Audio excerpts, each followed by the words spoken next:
All right, everybody. I think we are rolling here. Just let me get set up quickly. Welcome to Form 11, I guess. This will be our first video of the course. Before I get started, I want to point out that in my video it says lesson 4, but yours will say scale models lesson 1. So don't worry too much about that.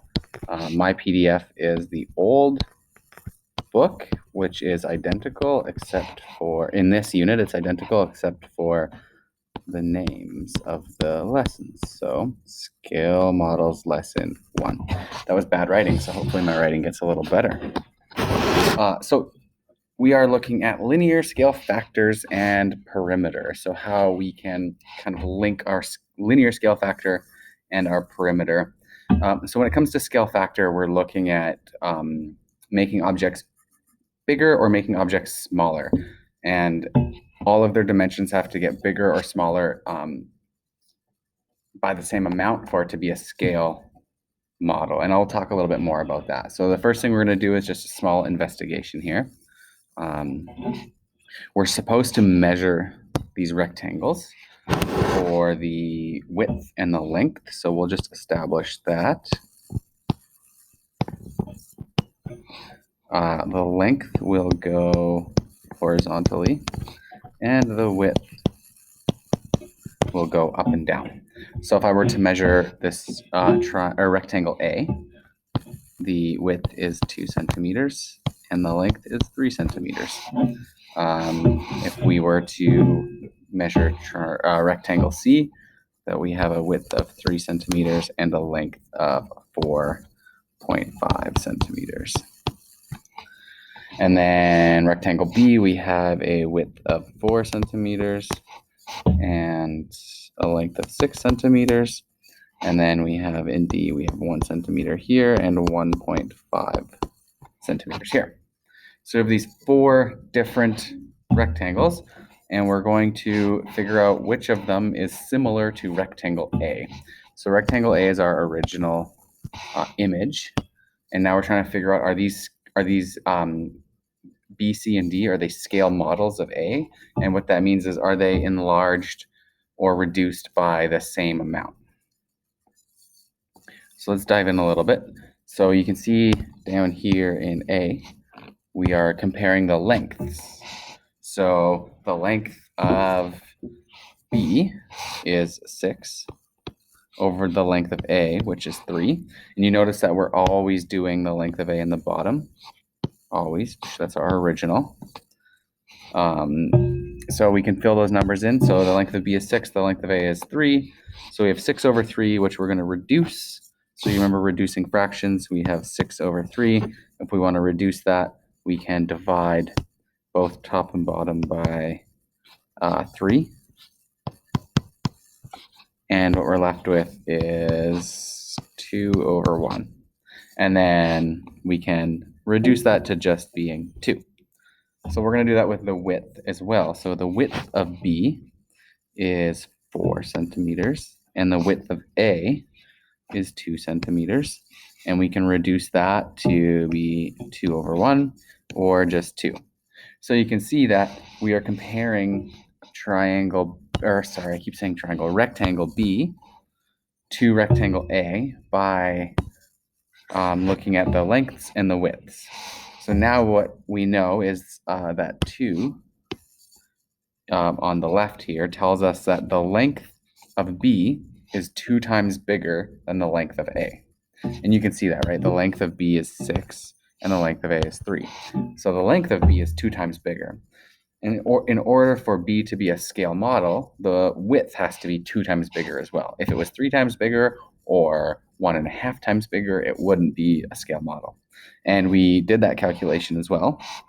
And we got when we did the width of B divided by the width of A, we got 2, which also says that the width of B, 4 centimeters, is 2 times greater than the width of A. So we know that that is a scale model because the length was increased by 2 times and the width was increased by 2 times. So we're going to go ahead and do that with C and A, and then maybe we'll skip D just so we don't run too much over time. So we know that the length of A is 3 and the width of A is 2. We did that in the question above. So the length of C is now going to be 4.5 and the width of C is going to be 3.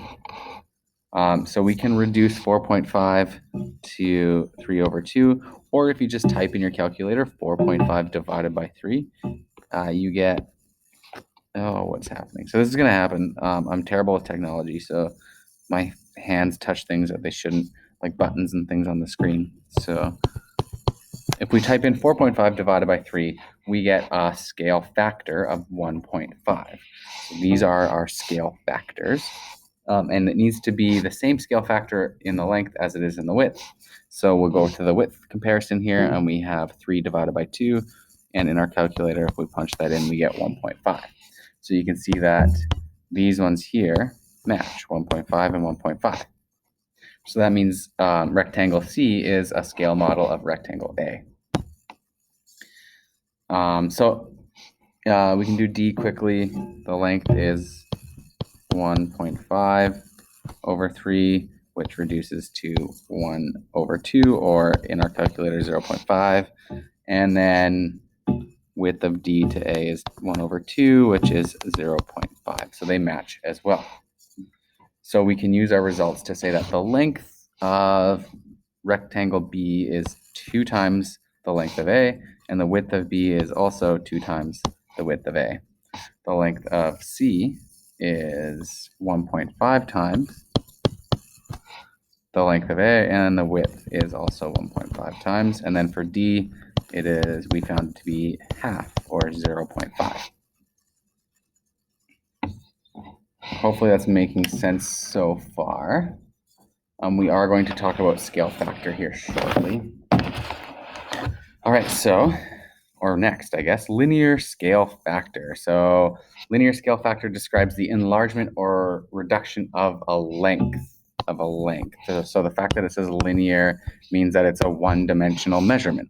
So for example, length or width or circumference or radius, anything that's a one-dimensional measurement, or even perimeter, which we will look into.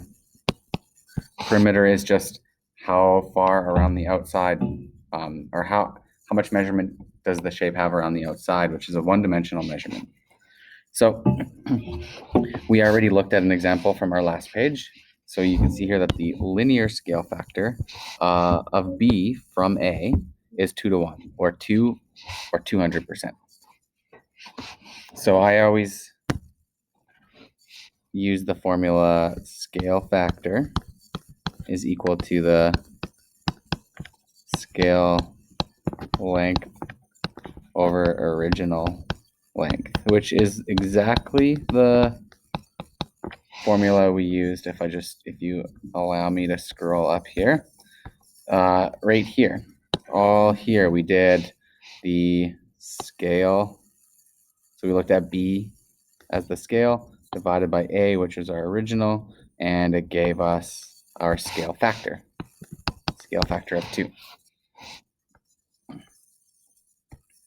And you can also express this as a percent. So if something is 2 times bigger,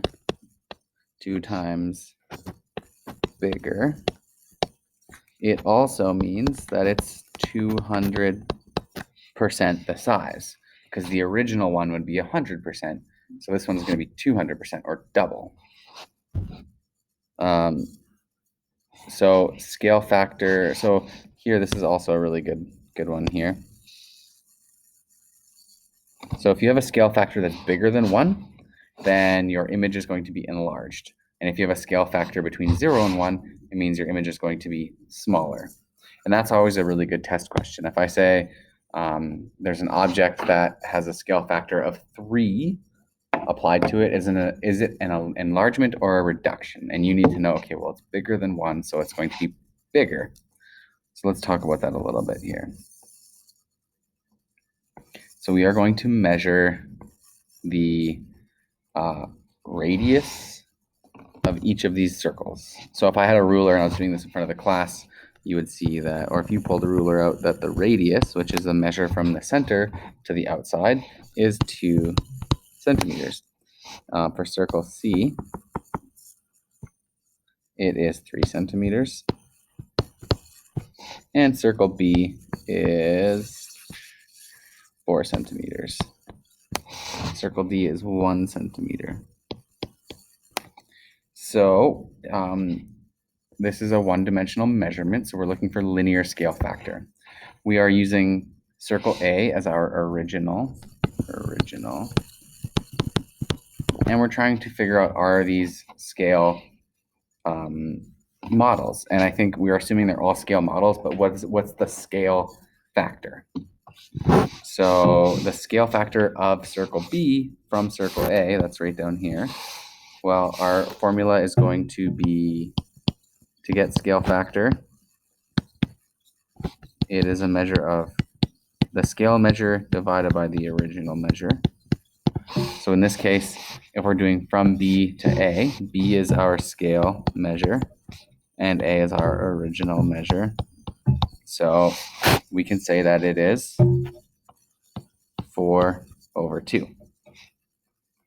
Sometimes they like to write it as a ratio, so 4:2, but we want to reduce that before we write down our answer, our final answer. So 4/2 is 2/1, or 2:1.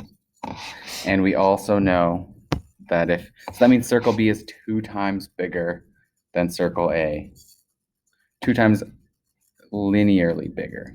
So our linear relationships are 2 times bigger. So our radius is 2 times bigger. So we know that is also 2 times bigger is 200%. We can do circle C from A. Maybe I'll do that one over here. Circle C from A, well, it's going to be scale measure over original measure. So it'll be 3/2, which reduces to, well, we could write that, that's the most reduced fraction. So we could write that as 3/2. Or we could write that as 1.5. That's our scale factor. This is a ratio, and this is in fraction form. Fraction. And that is also like saying it's 150% bigger. And then we can do the same thing with D, and we can say that, well, if we're going to do circle D from circle A, circle D is our scale, which is 1 centimeter, over our original, which is 2. So 1/2 is reduced. We can write that in ratio if we want, form 1/2. Or we can just put in our calculators 1 divided by 2, and we get 0.5. So this is actually your scale factor. This is your scale factor in decimal form, or fraction form, sorry. Fraction. This is scale factor decimal. And this is your scale ratio. Sorry for writing really small. So this means that circle D is half the size of circle A in terms of the measure of the radius, or 50%. Hopefully this stuff is starting to make a little bit of sense. Try to keep these videos quick, but they're not as quick as normal. So I'm actually going to skip this next section here. We can talk a little bit about it in class if we want, but let's do part 2. So now we have 4 different rectangles. We have rectangle 1, rectangle 2, rectangle 3, and rectangle 4.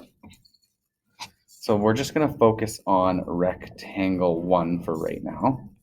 So you can see rectangle 1 has original dimensions of 3 by 5.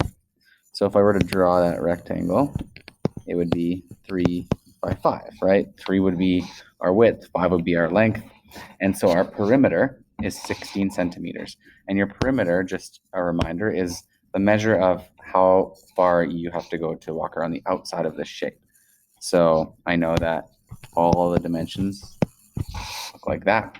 So if I wanted to find the perimeter, usually just start in one spot. I'll start here and say 5 plus 3 is 8, plus 3 is 13, 5 is 13, plus 3 is 16. So perimeter is 5 plus 3 plus 5 plus 3, which gives you 16 centimeters, which we've got here. Now it says we are going to apply a linear scale factor of 2 to 1, or 2, which means linear would be any one-dimensional measurement. So we know that now everything's going to be 2 times bigger. So our original dimensions of 3 by 5 are going to they're both going to become 2 times bigger. So 3 becomes 6, 3 times 2 is 6, and 5 times 2 is 10. So our new triangle is 6 by 10, and it's 2 times bigger. We've applied a linear scale factor of 2. So now the perimeter, if we added that all up, is going to be 6 plus 10 plus 6 plus 10, and we get 32 centimeters, which they've written down right here. So now if we wanted to find the perimeter scale factor, oh, that's not what I wanted to do. The perimeter scale factor, well, any scale factor, so we know normally scale factor is scale over original. So if we wanted the perimeter scale factor, it would be the original, or the scale perimeter divided by the original perimeter. Or new, sometimes they write it like that as well, which is the same thing. New over original. However you remember it, it's always scale over original, new over original. So our new perimeter was 32. Our original perimeter was 16. And when we divide that, you can see that our perimeter scale factor is also 2. And the reason that it matches our linear scale factor is because perimeter is a linear measurement. Hopefully that makes sense. So let's do 2 more of those. And then we got a couple more pages too, so we're going to get through this as quick as possible. So let's do 2 and 3. So in number 2, we have a rectangle, a 2 by 6 rectangle. So if you want, come over here, draw your rectangle if it helps. And now we want to find the perimeter. So we know it's going to be 2 plus 6 plus 2 plus 6. And that should give you 16 centimeters again. And now we are going to apply a scale factor of 3, which means all of our dimensions are going to be 3 times the size. So what we'll do is we'll go 2 times 3 is going to give us 6, and 6 times 3 will give us 18. So the new dimensions of our rectangle are 6 by 18. And now with our new perimeter, you could draw the new rectangle if you want and say, well, it's 6 by 18. And you could add everything up to get the perimeter. Or you could say, well, if our original perimeter is 16, we know that perimeter is a linear measurement, so I just have to apply the linear scale factor. So I would say original is 16 multiplied by 3 to give us a perimeter of 48 centimeters. And we can find perimeter scale factor. Go away. There we go. Our perimeter scale factor is going to be our new perimeter over our original perimeter, and that is going to be, I wish that would stop. There we go. 48 over our original perimeter was 16, and when we divide that in our calculator, we get 3, which makes sense. It should match our linear scale factor, and you can see that they do. Yay. Okay, let's do one with a fraction. Just to be sure and certain. So we have a rectangle. We're doing number 3 now, and it's a 9 by 6 rectangle. We know rectangles look something like that. It'll be a 9 by 6. So our original perimeter is going to be 9 plus 6 plus 9 plus 6, and that should give us a perimeter of 30 centimeters. Now what we're going to do is apply a scale factor of 1/3. So we want to multiply both dimensions by 1/3. So I'm going to do that over on the side here. So we know we have a 9 by 6. And what we want to do is apply to each of those a scale factor of 1/3. So you can multiply 9 by 1/3 and 6 by 1/3. Or in your head, you can say, well, it's 1/3 of 9. And we know that that becomes 3, and that becomes 2. So our new dimensions are going to be a 3 by 2, which makes sense because our scale factor is less than 1. It's 1/3. So our new dimensions should be smaller, or we're going to get a smaller rectangle than our original. So our new perimeter is going to be, well, our new rectangle is 3 by 2. So if we add all of those up, 3 plus 2 plus 3 plus 2, our new perimeter is going to be 10 centimeters. And if we're looking for perimeter scale factor, you probably already know what to expect, but if you're not sure, we're going to do new perimeter over original perimeter. And so our new perimeter is 10. Our original perimeter is 30. And we can reduce 10 over 30 to 1/3. And you can see it matches. The reason it matches is because perimeter is a linear measurement. So all linear measurements are going to be enlarged or reduced by the same amount. So what we're going for there is perimeter scale factor is actually equal to linear scale factor. They're the same thing. Yay. So I'm going to do a few practice problems. I know this is probably a longer video, but it's good to watch all of them. So it says here, complete the table using the linear scale factors in A. So I know from part A, we had a linear scale factor of 2, a linear scale factor of 3, 1/3, and 2/3. And I'll just, instead of flipping back and forth, I'll just write those down for you.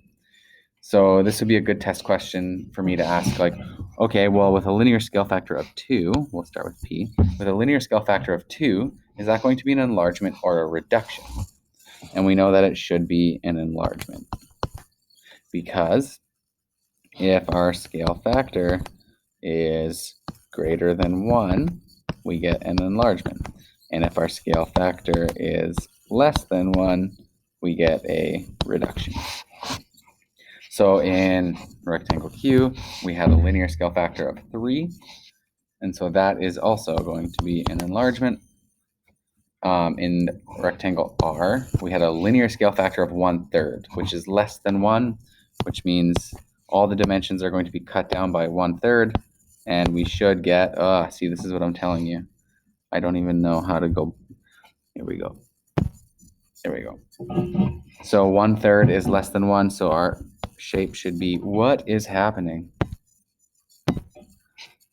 Reduction. I'm not even going to touch the screen with my hand, just my pen. And then same thing with 2/3.